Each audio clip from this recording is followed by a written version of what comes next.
pedir a você que abra no Salmo 126.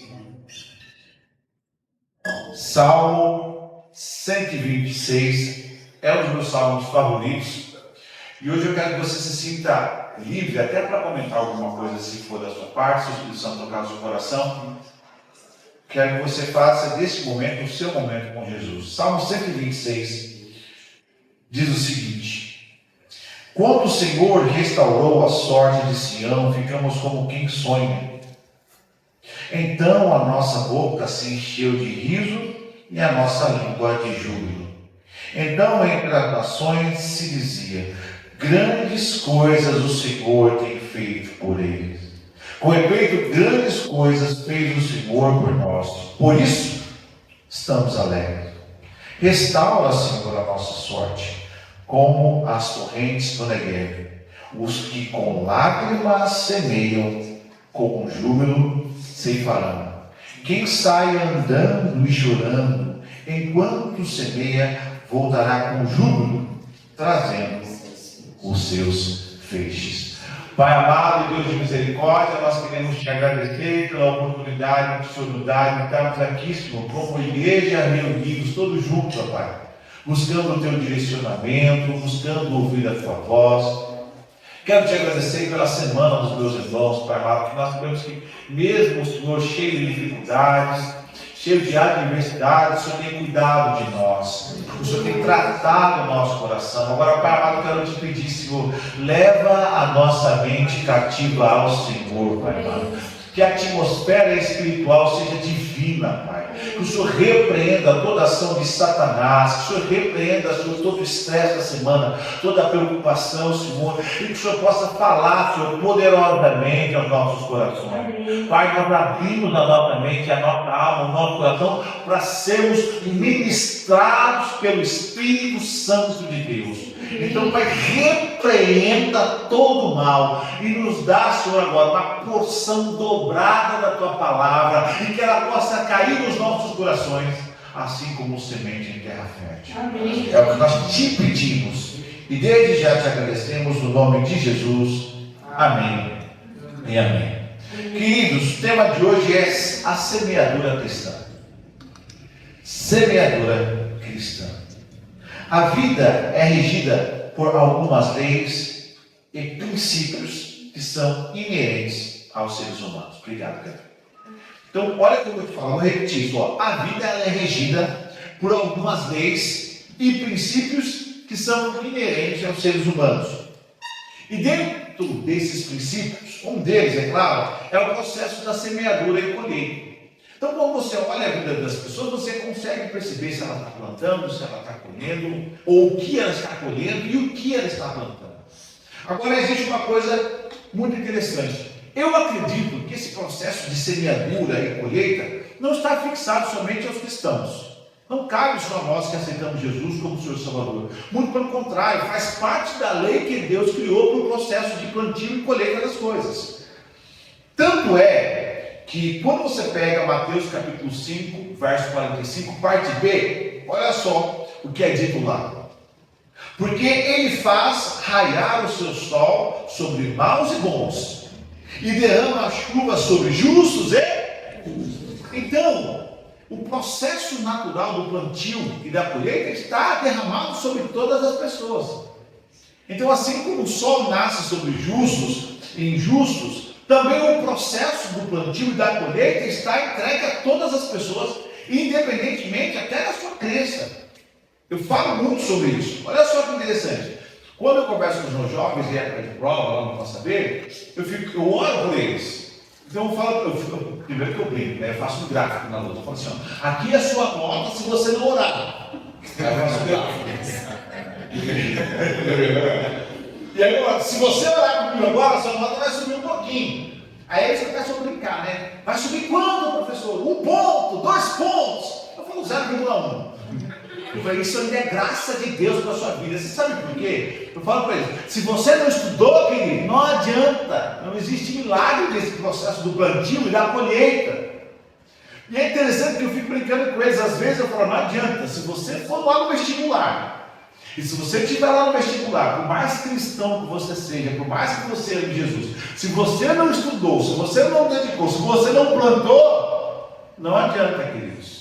Que se você orar, a única voz que você vai ouvir do Espírito Santo, a única frase que você vai ouvir do Espírito Santo é: eu te avisei. Você devia ter estudado.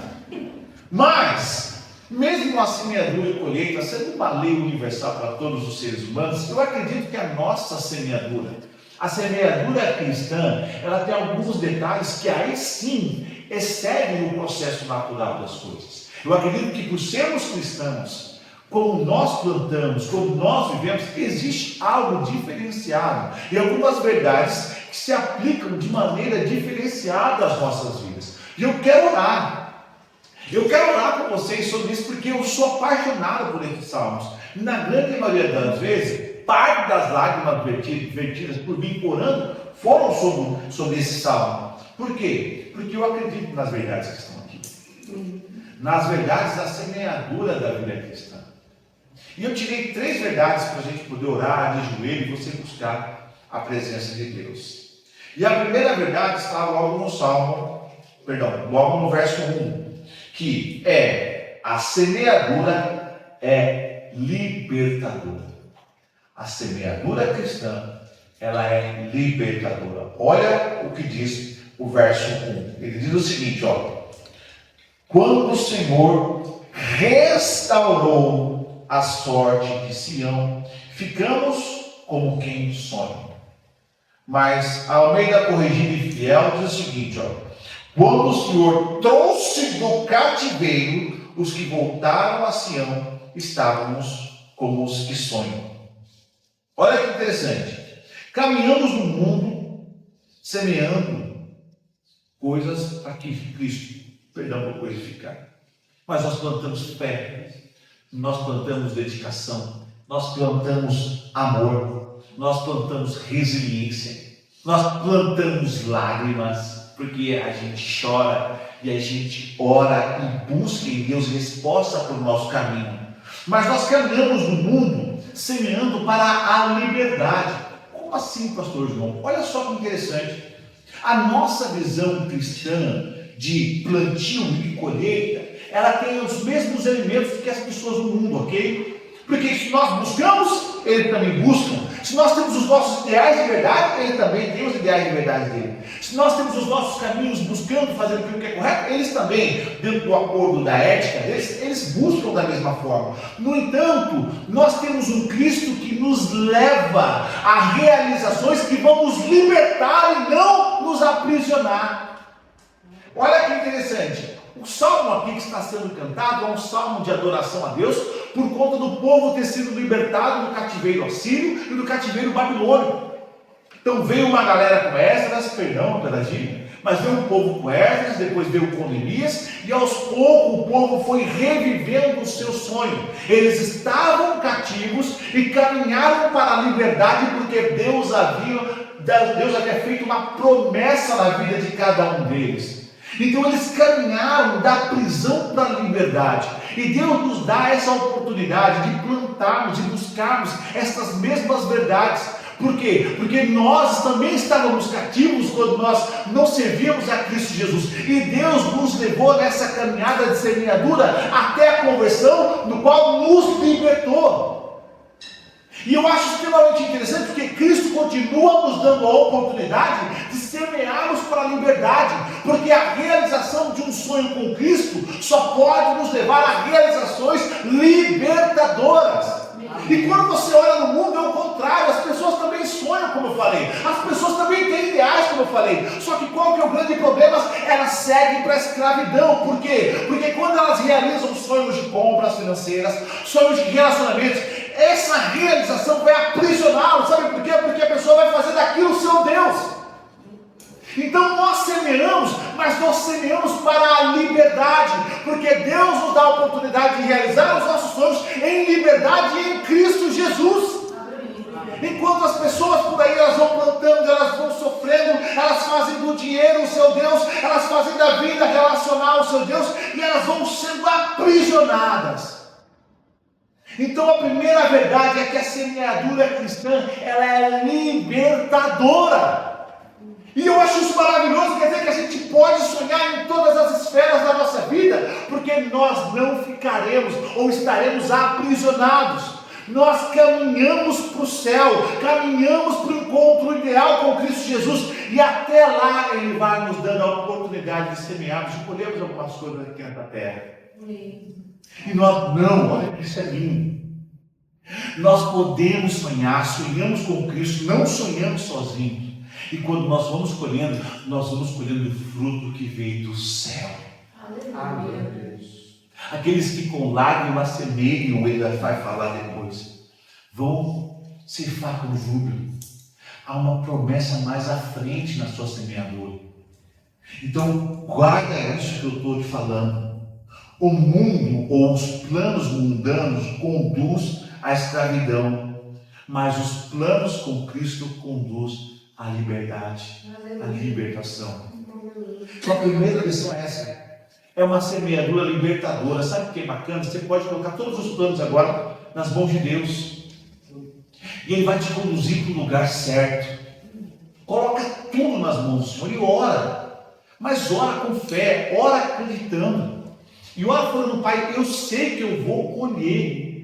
E aquilo que eu colher vai me trazer liberdade, não prisão, não peso, não maldição. Ainda bem, olha o que eu estou te falando, ainda bem que como cristãos nós podemos sonhar assim. Sonhar com um leque de possibilidades que vai nos levar àquilo que Deus quer para nós. É claro que se nós entregarmos o nosso caminho ao Senhor. De novo, a semeadura mundana nos conduz à escravidão. Mas a semeadura cristã, ela é libertadora. Amém? Primeiro, tentar ser breve para a gente orar bastante. Segunda verdade sobre essa semeadura cristã. A semeadura, coloca lá para mim, por favor. A semeadura é permeada, ou permeia as nossas realizações. Então você que fez certo, viu? Eu que escrevi errado aqui. A semeadura é permeada por nossas realizações. Olha, deixa eu te falar uma coisa. Quando você vai semear, quando você vai investir no reino de Deus, você sabe que você vai colher só no céu. Ok? Você vai colher só no céu. Mas Deus te dá a possibilidade de ainda aqui na terra recolher algum dos frutos plantados aqui. Isso é lindo. Olha o que o Salmo diz. Vai lá, versos 2 a 3. Então, a nossa boca se encheu de riso e a nossa língua de cânticos. Então se diziam entre os gentios, grandes coisas fez o Senhor a estes. Verso 3. Grandes coisas fez o Senhor por nós. Embora o céu ainda esteja por vir, Deus nos permite desfrutar de algumas conquistas e realizações nele aqui nessa terra. Então, olha que interessante, embora o povo que estava cativo e foi liberto, estava caminhando para sua Canaã, voltando para Jerusalém, Deus deu a oportunidade desse povo se ver liberto e ainda receber algumas benesses da terra, ainda aqui.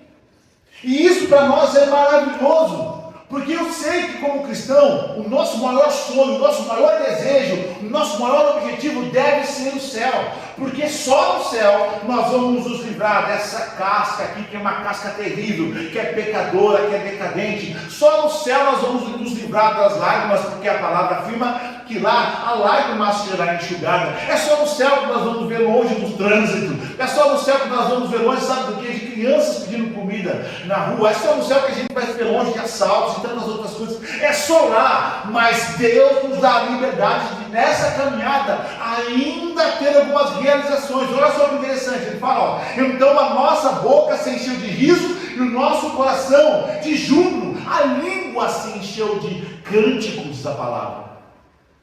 Então, eu sei que como cristãos, nós temos já um alvo definido. Nosso alvo é ser servos de Deus, é carregar a nossa cruz, é ir para o céu. Mas Deus é tão misericordioso com você, mas Ele é tão misericordioso com você, que Ele te dá a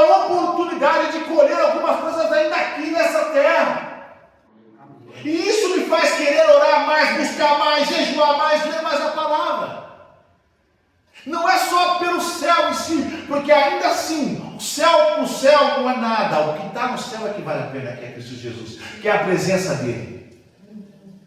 Deixa eu te falar isso. O céu só é céu porque Jesus está lá. Porque os céus sem Jesus virariam um inferno. Porque é a pessoa dele que faz diferença. E na nossa caminhada até lá, até a consumação dos séculos, Jesus nos dá a oportunidade de colhermos a sua presença aqui. Então, a verdade é que a nossa semeadura também pode ser repleta de realizações. E as realizações, elas permeiam aquilo que nós estamos investindo. Por isso que nós não devemos ter medo de plantar. Olha o que eu estou falando. Por isso, nós não devemos ter medo de plantar. Porque às vezes nós temos medo. Medo de nos dedicarmos demais à obra, medo de orarmos demais, medo de ler a palavra demais. Sabe por que o medo? Quem tem medo de orar? Não, medo não é orar, o medo é você se frustrar porque você orou e não recebeu. O medo não é se dedicar demais à igreja, o medo é você estar na igreja e falar, será que eu deveria estar em outro lugar fazendo outras coisas? Mas Deus nos dá essa oportunidade de colhermos as realizações pautada naquilo que nós plantamos. Então não tenha medo. Eu vou falar uma coisa. Numa das minhas últimas conversas com o pastor André de gabinete, falando sobre pastorado, conversando, ele olhando nos olhos, os olhos cheios de lágrimas, ele falou para mim, João, sabe uma coisa que eu me arrependo? Olho para trás, para tudo que Deus me ajudou a construir aqui no Calvário, né? E ele falou assim, eu só me arrependo de não ter investido mais. Eu gravei isso no meu coração, falando, eu me arrependo de não ter plantado mais.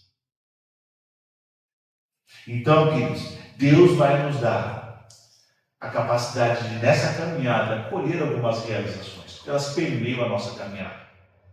Olha só de novo, olha só. Então a nossa boca se encheu de riso e a nossa língua de cantos, ou algumas versões de júbilo. Então se diziam, entre os gentios, grandes coisas fez o Senhor a estes, grandes coisas fez o Senhor por nós. Olha que interessante. O gentio dando testemunho daquilo que Deus fará na sua vida. Por isso não tenha medo de plantar, de investir, de se dedicar, porque neste meio tempo, Deus vai dar a oportunidade de você colher algumas realizações, não sei quais são. Que é entre você e Deus. Entre os seus sonhos e as suas projeções e Deus. Mas quando Ele fizer você colher, você vem aqui testemunhar. Amém? Amém? Terceiro e último, para a gente colocar o joelho no chão. Dentro desse período da semeadura cristã. Terceira verdade. A semeadura é sem atalhos. Você achou que ia ficar melzinho, né? A semeadura é sem atalhos. Dá uma olhadinha no verso 5 a 6. Diz o seguinte, ó. Os que semeiam em lágrimas cegarão, colherão, tá? Cegarão. Olha o que diz agora a Ara. Ó. Os que com lágrimas semeiam, com júbilo ceifarão. Quem sai andando e chorando enquanto semeia, voltará com júbilo, trazendo os seus feixes. Na Almeida Corrigida e Fiel, fala trazendo consigo os seus moinhos. Olha que interessante. Nesse processo de semeadura, apesar de Deus permitir as realizações que eu acabei de falar, Deus jamais irá permitir que elas sejam regadas por atalhos. Olha o que eu acabei de falar. Deus permite realizações na sua caminhada até o céu, na sua vida ministerial. Só que ela não vai permitir que ela seja regada por atalhos. Ou seja, que ela seja nutrida por atalhos. Por quê? Porque é um processo no qual Deus é glorificado nas nossas lágrimas, na dificuldade. O que é o atalho? O atalho é você tentar encurtar o caminho entre você e a realização.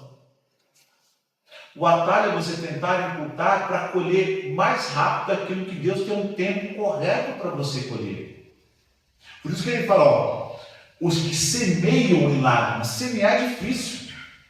E a gente precisa lembrar que nós estamos falando de uma época, queridos, que não tinha.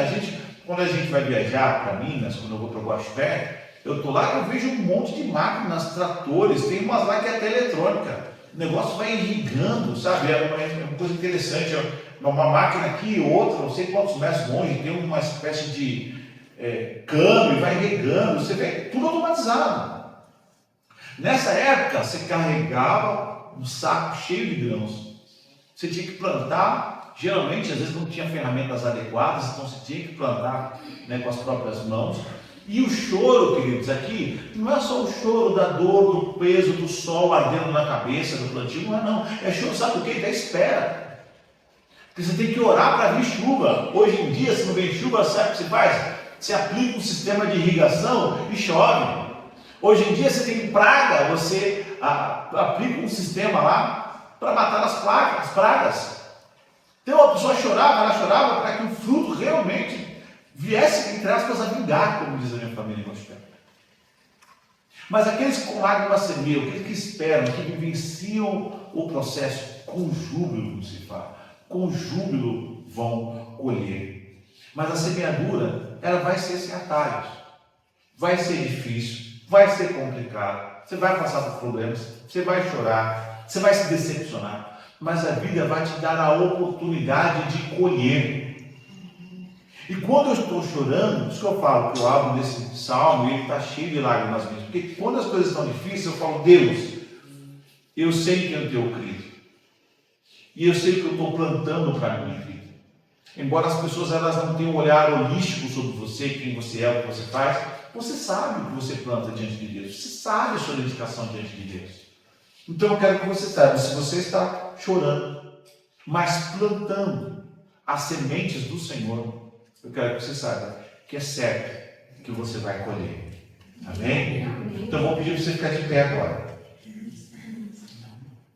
Que nós vamos orar. Deus, Ele tem uma capacidade incrível, de permear a nossa vida, de mesclar os nossos sonhos com os sonhos dele. E eu quero que você plante assim, mesclando os seus sonhos. Eu não me canso de falar. Ana tinha um sonho de ser mãe. Deus tinha um desejo de ter um profeta. Surgiu Samuel. É assim que a gente sonha, mesclando os nossos sonhos, que é a nossa vida, com a vida de Deus. Quem sabe Deus não falou um gerando Samuel para você. Vem cá, vamos orar? Fique à vontade, viu? É entre você e Deus. Você vai orar do jeito que você quiser. Se você quiser se ajoelhar, você tem bom tempo para orar hoje, graças a Deus. Se você quiser orar de pé, se quiser orar de